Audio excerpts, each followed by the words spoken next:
Current period costs have to do with marketing and sales expenses. They have to do with loss of contributions. They have to do with the overhead. They have to do with settlement costs. Those are period costs, and those are linear.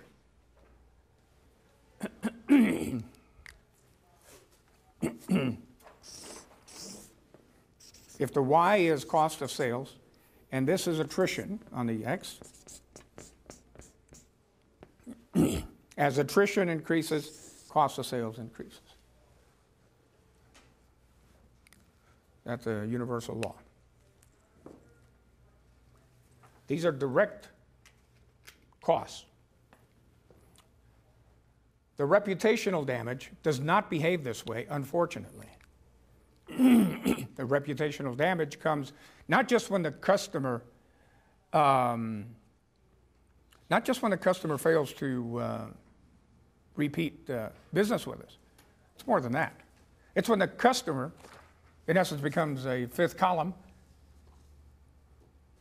by talking to others in his industry, maybe at a trade show or some such, and says, I wouldn't do business with that company.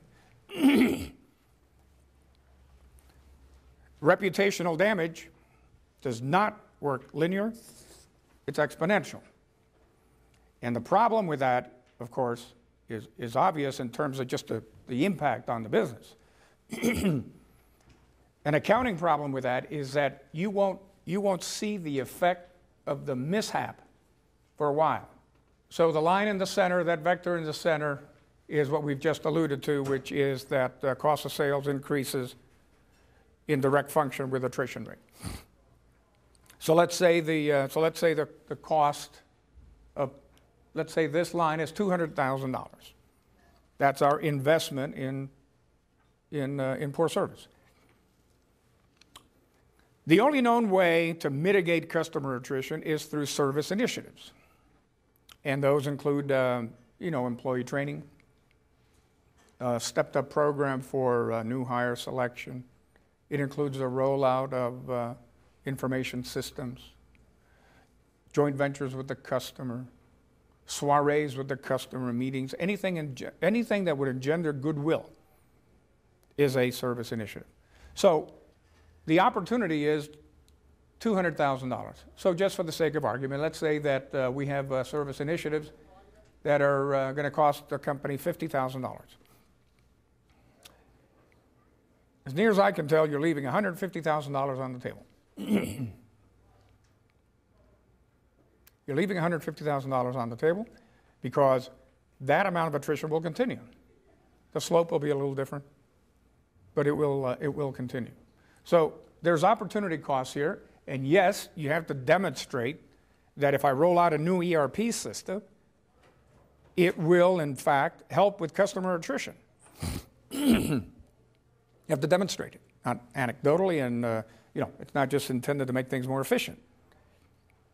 If you're rolling out a customer relationship management system, it is intended to improve the customer experience, not necessarily just to make your job easier. But these are opportunity costs. Now, I'll tell you what I have always done. I have spent above the line, and that's called pre-funding. So my example is I have spent almost always 3 to 4% of cost of sales in service initiatives. So at budget time,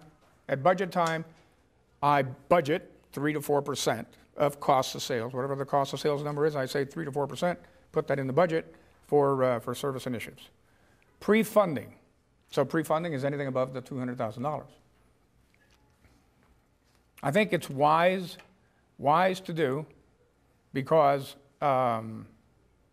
you're trying to preclude the onset of attrition. We're no longer playing a domestic zero-sum game. It's important to remember that in the late 19th century, the GDP of both India and China was greater than that of the United States. Yes, it is. And I think that scenario is about to be played out again. If manufacturing slipped away in a generation, it won't take nearly as long for the components of the service GDP to go away. It won't take a generation. Do you know that from the time I researched the book till today, the percent of the labor force in manufacturing dropped by 5 percentage points in the time, from the time I researched the book. I think the book alludes to a 14% of the population, working population being in manufacturing.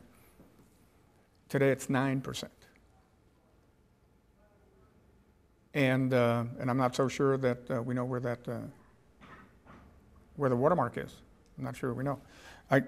But I do know that few service activities are immune because they're so much easier to outsource. 70% of the service of the GDP is now in service.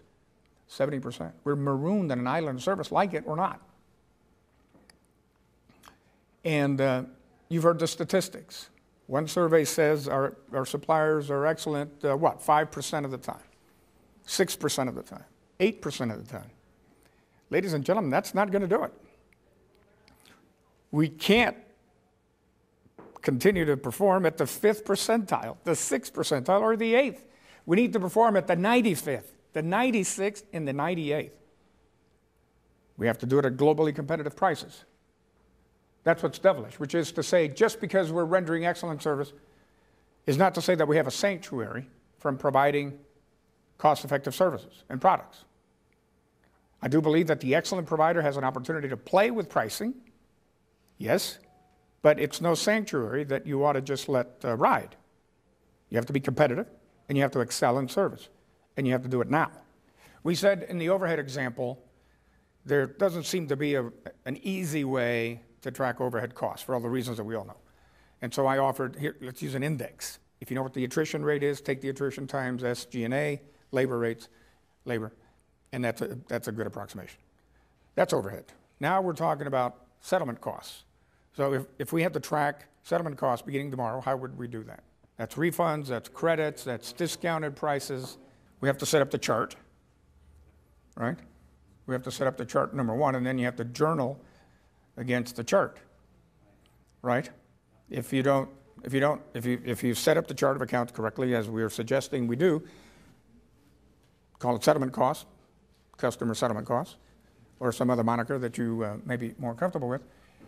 Now, when customer A gets a discounted price because we're trying to win him over, that has to be booked to the account. Thank you for your time. Thank you. We'd like to thank you.